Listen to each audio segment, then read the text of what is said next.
मैं अलका ठाकुर हूं और आप सभी का अलका मेडिकल क्लासेस में स्वागत है। मैं आपसे एक सवाल पूछती हूं, आप लोगों में से बहुत लोगों को पेट में गैस बनने की समस्या होती है। इसके अलावा पेट में ऐंठन होता है, बहुत दर्द होता है, पेट तना तना सा महसूस होता है, खाने के बाद पेट एकदम फूल जाता है। तो वो समस्या क्यों है, ये समस्या क्यों होती है, ये आपको नहीं मालूम। इसके अलावा अगर आप डॉक्टर के पास जाते हैं तो कोई भी बीमारी नहीं निकलती है, लेकिन आपको ये प्रॉब्लम है, तो ये प्रॉब्लम क्यों होती है, इसके बारे में आज के लेक्चर में हम डिस्कस करने वाले हैं। तो आज के लेक्चर में हम सबसे पहले समझेंगे इस चीज के बारे में। अब इस चीज को क्या बोलते हैं, ये जो आपके साथ हो रहा है वो क्यों हो रहा है। देखिए, इसको हम बोलते हैं IBS। इसका फुल फॉर्म क्या है, इरिटेबल बॉवेल सिंड्रोम। अब बॉवेल का मतलब होता है छोटी आंत या फिर बड़ी आंत हो सकती है, ठीक है। इसके अलावा देखिए क्या होता है, आपको क्रैम्पिंग होती है। क्रैम्पिंग का मतलब होता है पेट में दर्द होना या फिर ऐंठन टाइप का महसूस होना। एब्डोमिनल पेन, पेट में दर्द होना, ठीक है। इसके अलावा क्या होता है, PAIN। चलिए, इसके अलावा क्या है, ब्लोटिंग। ब्लोटिंग का मतलब होता है पेट एकदम से तना तना सा महसूस होता है और फूल भी जाता है। जब आप खा लेते हैं पेट में गैस भी बनने लगता है और पेट बहुत ज्यादा तना तना सा महसूस आपको होता है, और बाहर के से आप जब टच करेंगे तो बहुत हार्ड टाइप का फील होगा, बहुत कठोर फील होगा। तो क्या होता है, इसके बाद डायरिया यानी कि दस्त भी होता है इसमें, ठीक है।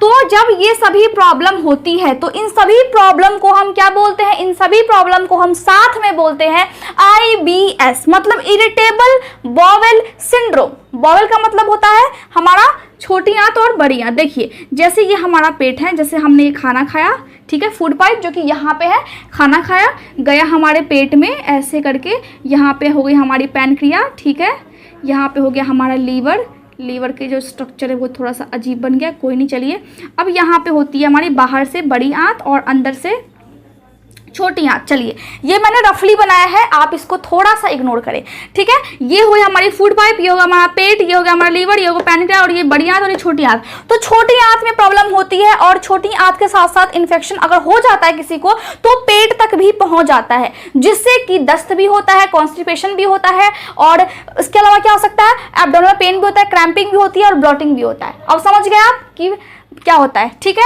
इसके अलावा हम देखते हैं कि अगर ये बीमारी है, सॉरी बीमारी तो नहीं है ये, लेकिन अगर ये प्रॉब्लम है तो क्या ये प्रॉब्लम कोई बहुत ज़्यादा गंभीर रूप ले सकती है। तो जी हाँ, ये प्रॉब्लम गंभीर रूप ले सकती है, लेकिन बहुत सारे लोगों में ऐसा देखा गया है कि उनको ये प्रॉब्लम होती है और फिर कुछ टाइम के बाद ठीक हो जाती है और फिर स्टार्ट हो जाती है। लेकिन बहुत सारे लोगों में ये भी देखा गया है कि उनको अगर ये प्रॉब्लम होती है तो समय के साथ ये और ज़्यादा होती चली जाती है। मतलब यहाँ पे लोगों की जो कैटेगरी है वो दो टाइप की हो गई, एक जिसको प्रॉब्लम रहता है ठीक होता है, दूसरा जिसको प्रॉब्लम है उसको और ज़्यादा होने लगा है, ठीक है। तो यहाँ पे दो टाइप की कैटेगरी हो जाती है। अब इसका कारण क्या है, कारण इसका एग्जैक्टली अभी तक कोई भी कारण नहीं है जिसकी वजह से हम ये कह पाए कि इस कारण की वजह से ये वाला बीमारी होता है या फिर ये वाला सिंड्रोम आपको हो सकता है। इस तरह का कोई कारण अभी क्लियर नहीं है, लेकिन कुछ कुछ ऐसे कारण होते हैं, कुछ ऐसी चीजें होती हैं जिनके वजह से ये प्रॉब्लम होने की जो संभावना है वो बहुत ज्यादा हो जाती है। अब देखिए, अब आपको लग रहा होगा कि अगर इंटेस्टाइन में प्रॉब्लम है, क्योंकि यहाँ पे मैंने बॉवेल लिखा है, तो क्या इंटेस्टाइन खराब हो जाएगी, क्या उसमें बाद में कुछ परिवर्तन आ जाएगा, क्या हमारी जो छोटी आंत है उसकी स्ट्रक्चर में कुछ परिवर्तन आएगा, इसकी बनावट खराब हो जाएगी क्या, नहीं। इन सभी के वजह से इंटेस्टाइन में अगर ये प्रॉब्लम है, पेट में अगर ये प्रॉब्लम है, तो यहाँ का जो स्ट्रक्चर है, यहाँ की जो बनावट है वो खराब नहीं होगी, लेकिन आपको दर्द महसूस होगा, पेन होगा, तो ब्लोटिंग होगी, ये सभी होगा, लेकिन बनावट आपकी खराब नहीं होगी। अब इसमें देखिए, अब मैंने बोला कि बनावट खराब नहीं होगी, मतलब डरने की कोई बात नहीं है, ये जो प्रॉब्लम है वो ठीक हो सकती है अगर आप कुछ हैबिट को अपनाएंगे तब। अब वो हैबिट क्या है, अगर आप अच्छे से इस लेक्चर को देखते हैं तो आगे मैं बताऊंगी कि वो क्या क्या हैबिट है जिनकी वजह से आप इसको क्योर कर सकते हैं, आप इसको ठीक कर सकते हैं, इससे राहत पा सकते हैं, ठीक है। तो पहले हम कारण देख लेते हैं कि क्या कारण है। तो मैंने आपको क्या बताया कि कारण अभी तक कोई भी नहीं मालूम है कि किस कारण की वजह से ये प्रॉब्लम हो जाती है, लेकिन कुछ कुछ ऐसे चीजें हैं, मतलब रिस्क फैक्टर है जिनकी वजह से ये प्रॉब्लम होने की संभावना बहुत ज्यादा बन जाती है। अब वो प्रॉब्लम क्या क्या है, पहला क्या है, पहला मैंने लिख रहा है कि नॉट नोन एग्जैक्टली, इसका कोई कारण एग्जैक्टली मालूम नहीं है। प्रॉब्लम्स क्या है, प्रॉब्लम्स विद मसल्स। अब मसल्स कहाँ की, हमारी आंतों की जो मसल्स होती है, छोटी आंत हो या फिर बड़ी आंत हो, जिस तरह उसका मसल्स है, मसल्स मतलब जिस तरह हमारे पास मांसपेशियां है, तो जो छोटी आंत होती है वो इस तरह बनी होती है, इस तरह होती है। तो इसके जो मसल्स है, ये जो सभी क्या, ये सभी मसल्स है, तो इस मसल्स में अगर प्रॉब्लम हो जाए तो उसकी वजह से हो सकती है। ठीक है, प्रॉब्लम क्यों होगी, या तो आपको कोई बीमारी हो जाएगा, या फिर ये जो मसल्स है वो काम करना थोड़ा सा कम कर देगी उसकी वजह से। ठीक है, इसके बाद क्या है, intestine more sensitive to stretching और मूवमेंट। इसका मतलब है कि आप कुछ भी खाएंगे पिएंगे तो इंटेस्टाइन जो है आपकी, छोटी आंत हो या फिर बड़ी आंत हो, वो ज्यादा सेंसिटिव हो जाएगी, ज्यादा वो एक तरह समझिए कि सक्रिय हो जाएगी किस चीज के, जब वो स्ट्रेच होगी या फिर मूवमेंट इसमें होगी। अब स्ट्रेच और मूवमेंट का, वो स्ट्रेच का मतलब होता है अगर वो उसमें खिंचावटपन में होगा, अगर खिंचा हुआ उस यहाँ पे अगर फील होता है किसी को, तो उस टाइम में ये सेंसिटिव हो जाएगी। और मूवमेंट मतलब अगर आप खाएंगे तो यहाँ पे खाना पास होगा, जब पास होगा तो क्या होगा, मूवमेंट होगी। आंतों से अगर खाना पास हो रहा है तो जो आंत है वो इस तरह, उसमें मूवमेंट होगी, उसमें हिलना डुलना होगा। तो यहाँ पे क्या होगा कि इंटेस्टाइन हमारी सेंसिटिव हो जाती है किसी डिजीज की वजह से, कोई आपको और बीमारी है और उस टाइम में बीमारी की वजह से आपका जो इंटेस्टाइन है वो सेंसिटिव हो गया है, खाने की वजह से या फिर पीने की वजह से, कुछ भी चीज अगर आप खाते पीते हैं उसकी वजह से। अगर आप एक्सरसाइज करते हैं तो वहां पे अगर प्रेशर पड़ता है तो उसकी वजह से भी वो क्या होगा, वो वहां पे सेंसिटिव होने के कारण वहां पे दिक्कत महसूस होगी और आपको पेट में दर्द होगा। ठीक है, इसके बाद क्या है, after intestinal infection called post infectious IBS।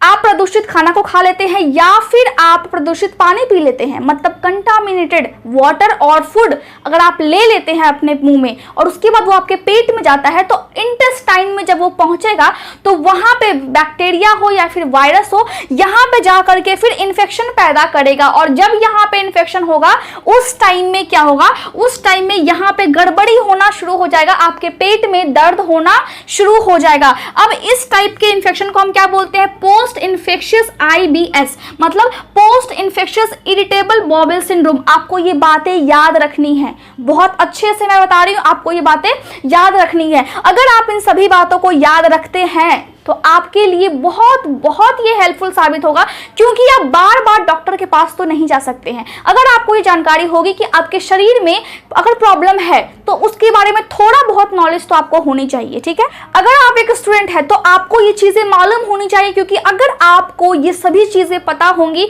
तो आप अपने पेशेंट को अच्छे से ठीक करने में कामयाब हो पाएंगे, अच्छे से उनको ठीक कर पाएंगे, उनके लक्षणों को आप अच्छे से समझ पाएंगे और सही दवाई उनको आप दे पाएंगे। चलिए, यहाँ पे मैंने क्या बोला, यहाँ पे मैंने बोला कि पोस्ट इन्फेक्शियस IBS।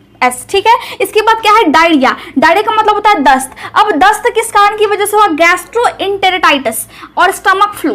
आपने पेट में फ्लू होने के बारे में सुना है, फ्लू क्या होता है इसके बारे में मैंने आपको बता दिया है, तो वो लेक्चर जा करके आप देख सकते हैं। लेकिन यहाँ पे डायरिया यानी कि दस्त होने लगता है, क्यों होने लगता है, क्योंकि हमारे स्टमक के लेयर में अंदर वाला जो परत होता है उसमें और इंटेस्टाइन के अंदर वाली परत में सूजन होने लगता है। इसके साथ साथ स्टमक में भी इन्फेक्शन हो जाता है, उस टाइम को हम बोलते हैं स्टमक फ्लू। ठीक है, तो उसकी वजह से क्या होता है, दस्त होने लगता है। उस टाइम भी आपको क्रैम्पिंग होगी, मतलब पेट में ऐंठन होगा, पेट में दर्द होगा, आपको क्या होगा, पेट तना तना सा महसूस होगा और बहुत ज्यादा आपको गैस की भी समस्या रहेगी उस टाइम में भी। ठीक है, इसके बाद क्या है, वीक इम्यून सिस्टम। अब वीक इम्यून सिस्टम का क्या रोल है इसमें ये रोल है कि अगर आप बाहर की चीजों को खाते या फिर पीते हैं तो हो सकता है कि उसमें बैक्टीरिया हो या फिर वायरस हो जो आपके बॉडी को नुकसान पहुंचा सकता है, जो आपके बॉडी में इंफेक्शन को ला सकता है। जब आपका इम्यून सिस्टम ही वीक होगा, आपका बॉडी वीक होगा,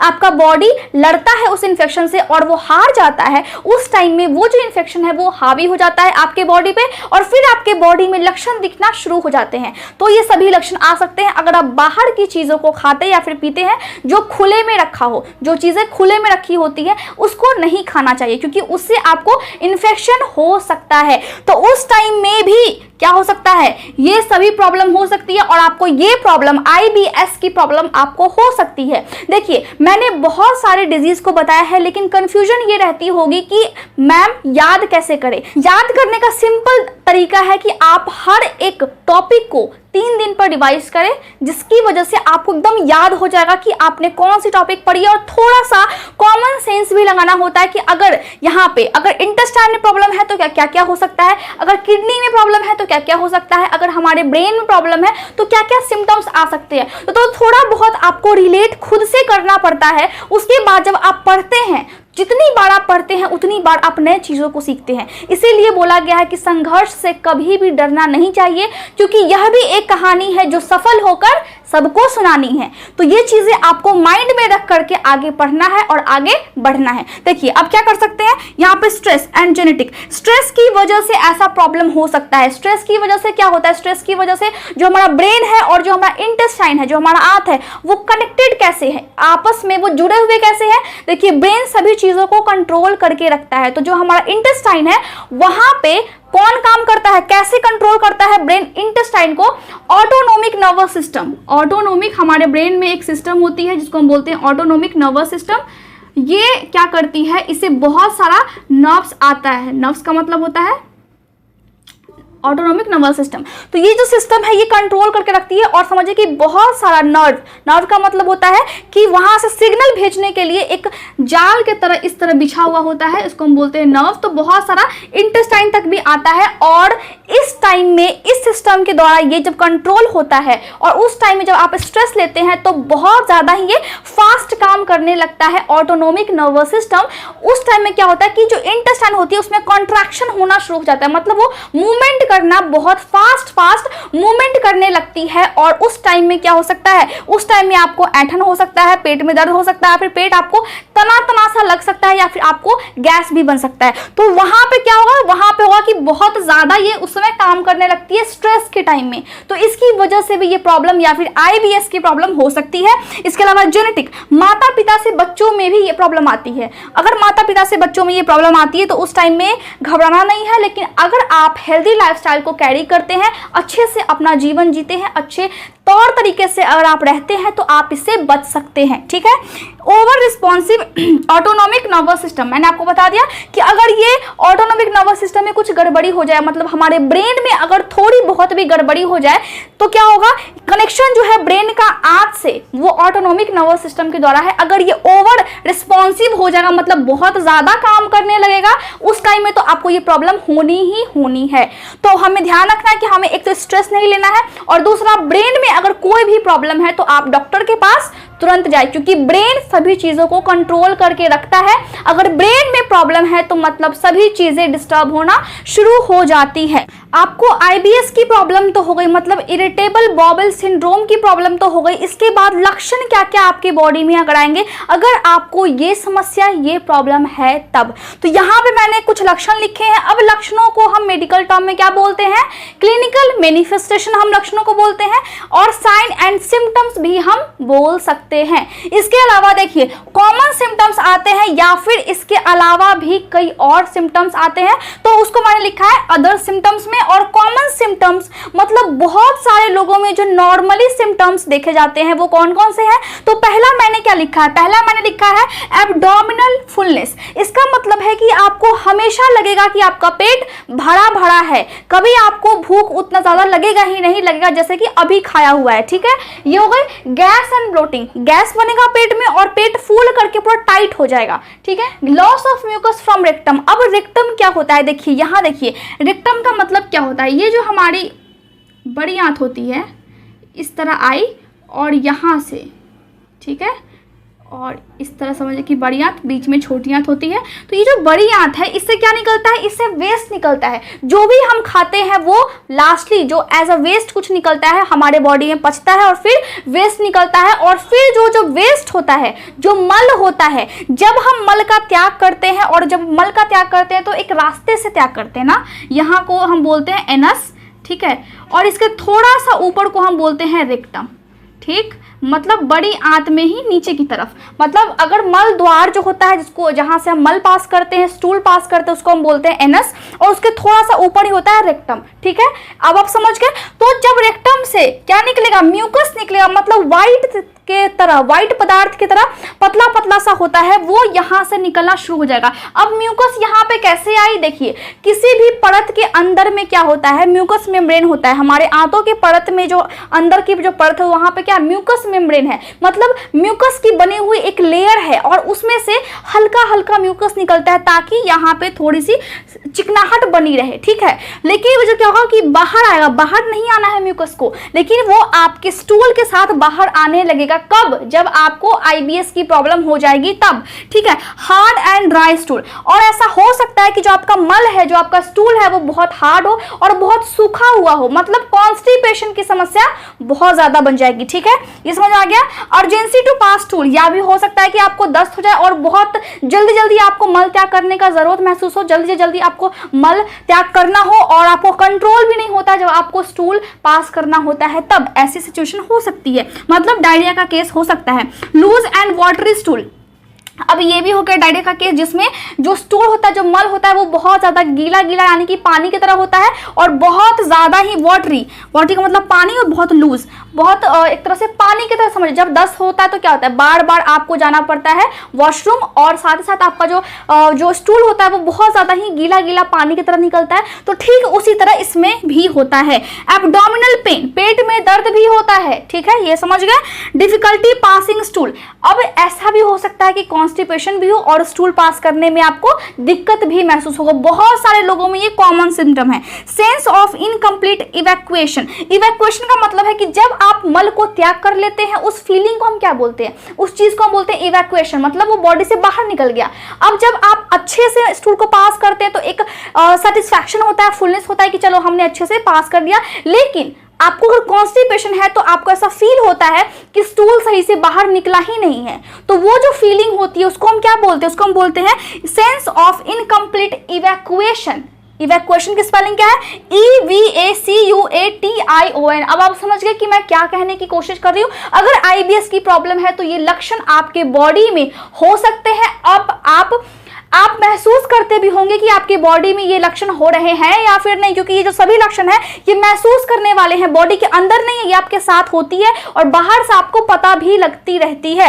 इसके बाद क्या है, पासिंग म्यूकस इन स्टूल, और जब आप स्टूल को पास कर लेते, समझिए कि अगर ये स्टूल है बहुत ज्यादा गीला गीला है, पानी की तरह है, तो यहाँ पे व्हाइट व्हाइट सा भी आने लगता है, उसको हम बोलते हैं कि म्यूकस बाहर की तरफ स्टूल में आ रहा है। तो ऐसी सिचुएशन हो सकती है जब आईबीएस का केस हो तब, ठीक है। ये एक डिजीज नहीं है, मैं बार बार बोली ये एक डिजीज नहीं है, एक बीमारी नहीं है, लेकिन ये क्या है, ये प्रॉब्लम है। जो कौन सी प्रॉब्लम, जब आपको इन्फेक्शन लग जाती है या फिर आपको प्रॉब्लम हो जाती है किसी चीज की वजह से, तब आपके बॉडी में ये सभी लक्षण देखे जा सकते हैं। इसके अलावा अदर सिम्टम्स क्या क्या है, ये तो सभी लोगों में आते हैं, इसके अलावा भी कोई और सिम्टम्स आते हैं तो हाँ देखिए यहाँ पे इतना सारा सिम्टम है जो आप महसूस करते होंगे, जो आप फील करते होंगे। पहला क्या है, हेडेक, सर में दर्द रहता होगा हमेशा, क्योंकि देखिए डायरिया होता है, दस्त होता है तो हेडेक भी होता ही है, ठीक है। लेफ्ट साइड एब्डोमिनल पेन, पेट के बाएं साइड में आपको दर्द महसूस होगा, ठीक है।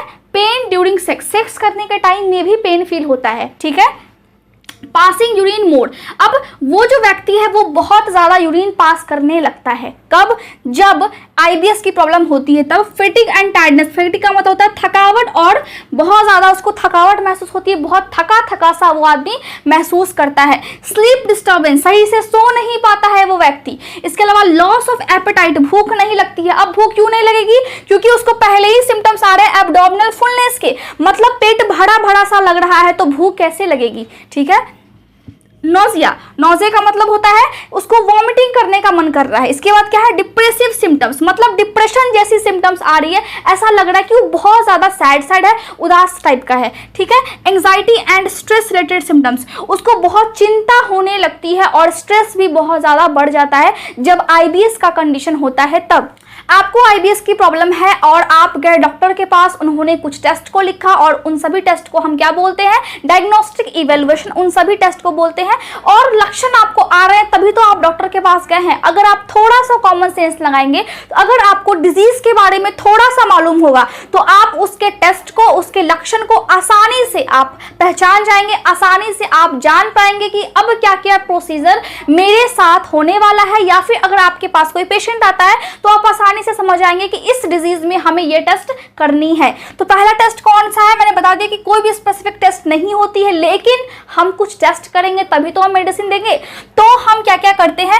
सबसे पहले हिस्ट्री और फिजिकल एग्जामिनेशन करते हैं। इसका मतलब होता है कि उससे पूछते हैं, उस पेशेंट से हम पूछते हैं कि क्या आपके फैमिली में पहले किसी को ऐसी प्रॉब्लम थी, क्या आपको इससे पहले भी ऐसी प्रॉब्लम थी, क्या आपका खान पान सही है, आप अपने खाने पीने में क्या शामिल करते हैं, आप क्या खाते हैं, क्या पीते हैं, खाने का टाइम कैसा है, क्या आप कोई मेडिसिन लेते हैं, क्या आप एक्सरसाइज करते हैं तो कौन सी करते हैं। इन सभी चीजों के बारे में हमें उनसे पूछना है कि आपको फीवर आता है, अगर फीवर नहीं आता है तो आप क्या करते हैं, और अगर थोड़ा भी फीवर आता है तो आप कैसे, कौन सी आप मेडिसिन लेते हैं जिसके कारण आपका फीवर फिर रुक जाता है, फिर जाता है। तो बॉडी टेम्परेचर के मामले में भी हम चेक करते हैं, स्किन पे के ऊपर चेक करते हैं कि स्किन में कोई प्रॉब्लम तो नहीं है, स्किन का कलर ठीक है कि नहीं है, टंग का कलर ठीक है कि नहीं है, आंख का कलर ठीक है कि नहीं है, इसके अलावा उसका जो ब्लड प्रेशर है वो ठीक है या फिर नहीं है। तो इन सभी चीज़ों को हम क्या बोलते हैं? इन सभी चीज़ों को हम बोलते हैं फिजिकल एग्जामिनेशन, जो हम उसके ऊपर से चेक करते हैं। और हिस्ट्री मतलब उसके पास्ट के बारे में पूछते हैं कि क्या उनको कोई अदर कोई मेडिकल कंडीशन थी, क्या उनको कोई और बीमारी थी, क्या उनको आंख से संबंधित थी, पेट में कोई बीमारी थी। इन सभी चीज़ों के बारे में हम उनसे पूछते हैं। तो उसके आधार पर ही हम मेडिसिन को डिसाइड करते हैं कि उन्हें क्या मेडिसिन देनी है और क्या चीज़ के बारे में उनको बताना है कि वो क्या चीज़ ना करे और क्या चीज़ करे। तो इसके बाद हम क्या देखते हैं? स्टूल एग्जामिनेशन करते हैं, मतलब मल में प्रॉब्लम है तो हम स्टूल का एग्जामिनेशन करेंगे कि क्या उसमें म्यूकस है, अगर म्यूकस है तो उसकी मात्रा कितनी है, क्या वो म्यूकस बहुत ज़्यादा गाढ़ा है या फिर थोड़ा सा म्यूकस आ रहा है। अगर स्टूल है, अगर मल है तो वो पतला है या फिर बहुत ज़्यादा सूखा हुआ है, कॉन्स्टिपेशन हो रखा है पेशेंट को या फिर उसको डायरिया है। तो इन सभी चीज़ों के बारे में हम देखते हैं अच्छे से। इसके बाद हम बेरियम एनीमा या फिर कॉलन एक्सरे करते हैं। कॉलन का मतलब होता है हमारा इंटेस्टाइन, हमारा आंत। देखिए ये हो गई हमारा आंत, तो यहाँ से क्या हो गई, ये यहाँ से अगर मल पास होता है तो ये अंदर में छोटी आंत, ये बाहर में बड़ी आंत, ठीक है। बाहर में ये हो गई बड़ी आंत और यहाँ से मल पास होता है, ऊपर में होगा रेक्टम।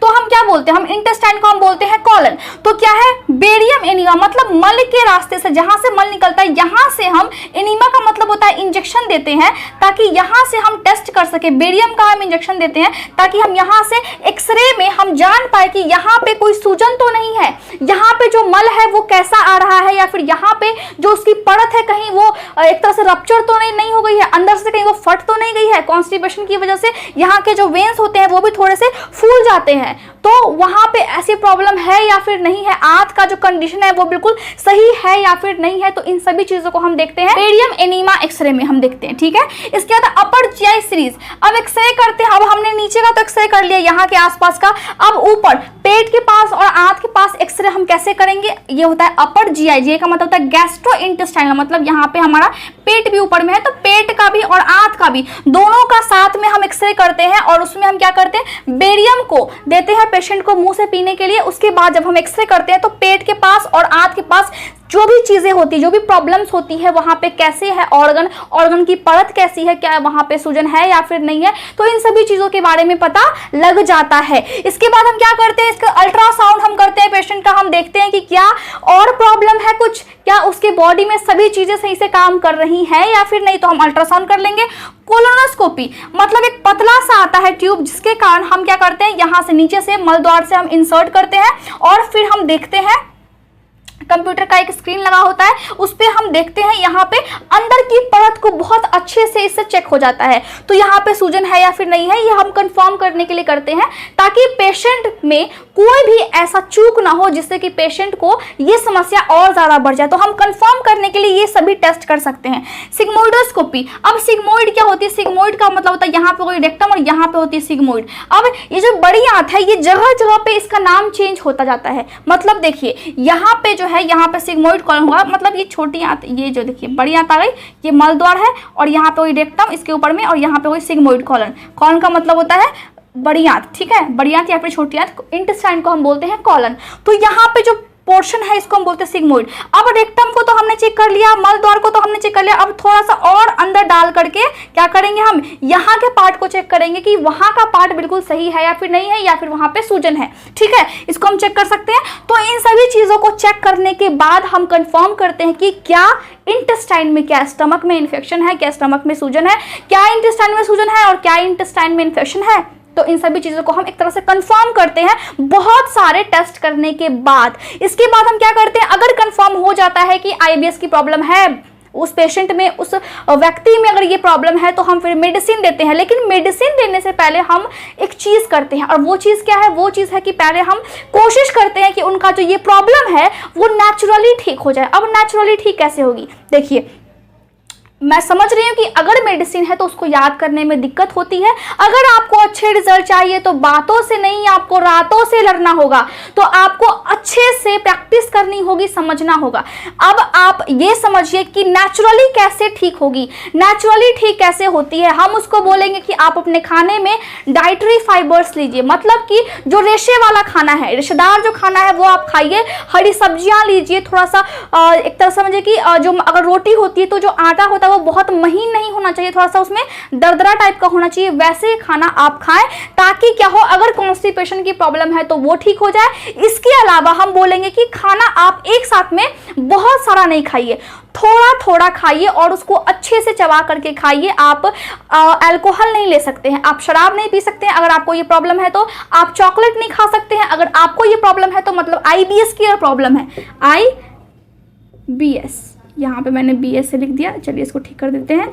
आईबीएस की अगर प्रॉब्लम है तो चॉकलेट नहीं खा सकते हैं, शराब नहीं पी सकते हैं, दूध नहीं आप पी सकते हैं। इसके अलावा आप गेहूं नहीं खा सकते, मतलब आप जो गेहूं की बनी चीज़ें हैं वो आपको थोड़े टाइम के लिए नहीं खाना है। आप राई की बनी हुई चीज़ें नहीं खा सकते, आप बार्ले नहीं खा सकते हैं। तो इन सभी चीज़ों का आपको ध्यान रखना है, आपको बहुत सारी चीज़ों को अवॉइड करना है। बहुत स्पाइसी फूड आपको नहीं खाना है और बहुत सारा खाना एक साथ नहीं खाना है, अच्छे से चबा करके खाना है। इसके अलावा हम क्या कर सकते हैं, इसके अलावा हम उस पेशेंट को बोल सकते हैं कि आप बहुत ज्यादा पानी पिए, आप सोने की आदत डालें, सही टाइम पे सोए, सही टाइम पे उठे, और जो आपका एक तरह से समझिए कि स्लीपिंग पैटर्न है इससे वो भी ठीक हो जाएगा। इसके अलावा क्या कर सकते हैं, इसके अलावा हम पेशेंट को बोल सकते हैं कि आप अपने लाइफस्टाइल में चेंजेस कीजिए, आप हेल्दी खाना खाइए, एक्सरसाइज कीजिए, एक्सरसाइज को शामिल कीजिए अपने डेली रूटीन में। तो इस तरह से लाइफस्टाइल थोड़ी सी अगर ठीक होगी तो ये चांसेस होते हैं कि ये प्रॉब्लम, ये समस्या, आईबीएस की प्रॉब्लम ठीक हो जाए।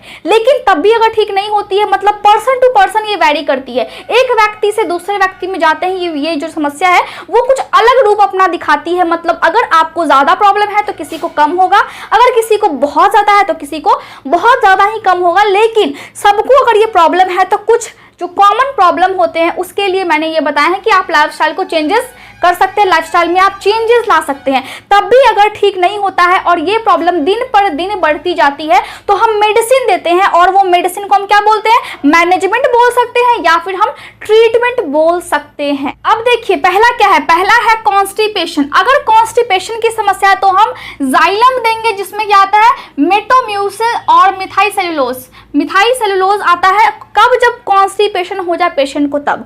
इसके बाद क्या है, अगर डायरिया है पेशेंट को बहुत ज्यादा तो डायरिया को कम करने के लिए हम कौन सी दवाई देंगे, लोमोटिल दे सकते हैं या फिर लोपेरामाइड दे सकते हैं, जिसमें क्या आता है, एमोडियम आता है। इसके बाद एंटीस्पाज्मोडिक हम एजेंट दे सकते हैं। मतलब ये हम दवाई क्यों देते हैं, जब यहाँ पे जब हमारी जो बड़ी आंत है या फिर छोटी आंत है, जब उसमें कॉन्ट्रैक्शन ज्यादा होने लगे, मतलब उसमें मूवमेंट ज्यादा हो, एक तरह समझिए कि जब आप बैठे होते हैं या फिर जब आप लेटे होते तो आपका पेट बहुत ज्यादा गुड़गुड़ करता है, बोलते हैं कि अंदर से आवाज आ रही है, तो उस टाइम क्या होता है कि जो इंटेस्टाइन की मूवमेंट है वो आपको सुनाई देती है और वो मूवमेंट फास्ट हो जाती है। जब वो चीज फास्ट हो जाती है इसका मतलब क्या है, इसका मतलब है कि दस्त बहुत ज्यादा होने लगेगा जब वो मूवमेंट फास्ट होगी तो। और क्या होगा, ऑटोनोमिक नर्वस सिस्टम, अगर ब्रेन में प्रॉब्लम हो गई तो वहां से भी आपका जो ये मूवमेंट है वो फास्ट हो सकता है। तो उस चीज को नॉर्मल करने के लिए हम एंटीस्पाज्मोडिक एजेंट देते हैं, और उसमें कौन कौन सी चीजें हैं, स्पाज्मोनल है और कोलोफेक है, इसके अलावा बस्कोपन है, इसके बाद पेपरमिंट ऑयल हम दे सकते हैं। देखिए थोड़ा सा आपको याद करना पड़ेगा, इन सभी मेडिसिन के बारे में आपको बहुत अच्छे से याद करना है, बहुत अच्छे से सीखना है। और वो कैसे होगा? लिख लिख करके। मैं हमेशा बोलती हूँ कि जब आप लिखते हैं तो आपको बहुत अच्छे से याद होता है। कुछ लाइनें हैं आपके लिए।